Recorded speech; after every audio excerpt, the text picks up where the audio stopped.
안녕하세요. 보고한의원 이정훈입니다. 이번 편에서는 피부에 두드러기가 자주 나서 가려움증이 심한 항히스타민제나 스테로이드로도 잘 가라앉지 않고 재발하는 분들에게 좋은 방법을 소개해 드리겠습니다.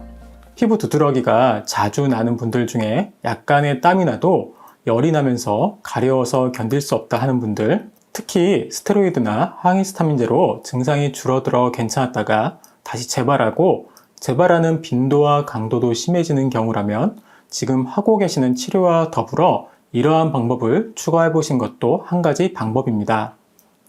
스테로이드나 항히스타민제로도 증상이 줄어들지 않거나 재발하는 경우는 지금 증상으로 나타나는 염증이 염증약으로도 줄어들지 않고 계속 발생한다는 건데요. 염증을 불이 난 경우에 비유한다면 불이 날 때 소화기로 불을 꺼도 계속 불이 나는 재료들인 기름을 붓는 등의 상태가 지속되는 것입니다. 일반적으로 일시적인 불은 소화기로 끌 수 있지만 크게 불이 난 경우 또는 불이 나는 재료들이 꾸준히 공급되는 경우는 불을 꺼도 다시 발생할 수밖에 없는데요. 지금 방법은 불이 나는 재료들이 꾸준히 공급되는 경우에 불이 나는 재료들을 줄이는 방법입니다. 만성염증이 지속되는 환자분들 중에 염증을 제거하는 약은 꾸준히 드시면서 염증의 원인이 되는 물질을 꾸준히 공급하는 습관을 하시는 분이 많으신데요. 이 경우 염증을 제거해도 염증의 원인이 되는 물질이 계속 공급되기 때문에 재발하고 반복되곤 합니다. 피부의 가려움증이나 두드러기 원인 중에 피부 장벽이 무너지는 경우 가려움증과 두드러기 등의 증상이 나타나는 경우가 많은데요. 이 피부 장벽이 무너지는 습관을 꾸준히 하시는 분들이 많습니다. 피부는 수억의 미생물로 구성된 생태계, 즉 피부 미생물을 포함하고 있습니다. 이들 미생물은 피부의 건강을 유지하는 데 필수적인데요. 잘 균형 잡힌 피부 미생물은 피부를 보호하는 중요한 역할을 하지만 이 균형이 깨질 경우 미생물의 증가로 두드러기, 가려움증 등의 염증이 증가합니다. 피부 미생물의 균형이 깨지는 경우는 피부당, 즉 피부 당산화물이 늘어나고 땀과 화장품 찌꺼기 등이 서로 얽혀서 피부의 미생물의 먹이가 되고 이런 먹이가 늘어나 먹이를 먹고 피부 미생물이 늘어나서 염증이 발생하는 경우가 있습니다. 즉, 피부에 염증을 일으키는 미생물이 늘어나서 미생물을 줄이는 소염과 진균 치료를 하더라도 미생물의 먹이가 계속 공급되는 상황에선 미생물이 줄어들지 않고 약간 줄어드는 듯 하여도 다시 늘어나서 염증이 지속되곤 합니다. 한의원에 오시는 피부 환자분들은 우선 피부과에서 항히스타민제, 스테로이드 치료를 받아도 해결이 안 되어서 오시는 분들이 많으신데요. 여기 한 가지 케이스를 보여드리면 두드러기가 심하고 열이 약간이라도 오르면 피부가 가려운 환자분의 저희 보구 한의원에서 한 피부 미생물 검사입니다.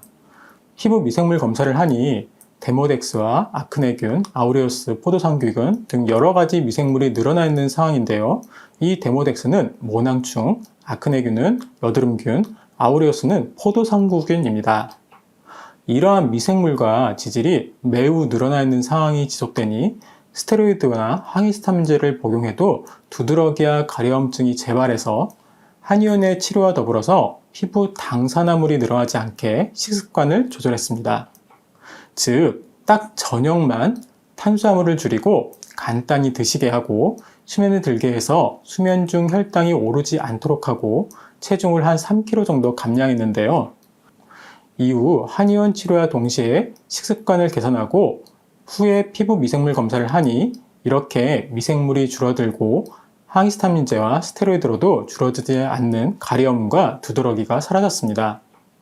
다시 정리해서 말씀드리면 피부 장벽이 건강하다면 약간의 피부 트러블도 우리 몸의 항상성으로 회복을 하고 손상이 어느 정도 진행되더라도 염증을 억제해주는 항히스타민제나 스테로이드로도 치료도 충분히 호전됩니다.